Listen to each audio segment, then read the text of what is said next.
Narito nga ang ating pinakahuling satellite image kung saan may minomonitor pa rin tayong bagyo na nasa labas ng ating Philippine Area of Responsibility.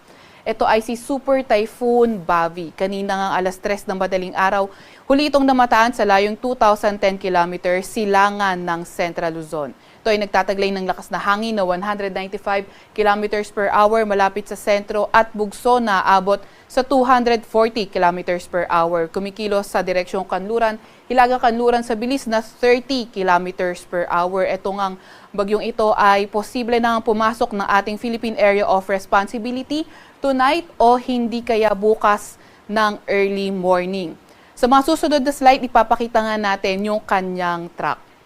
Samantalang easterlies naman o yung mainit na hangin galing karagatang Pasipiko ang nakakaapekto sa silangang bahagi ng northern at central Luzon. Follow us for more weather updates. Follow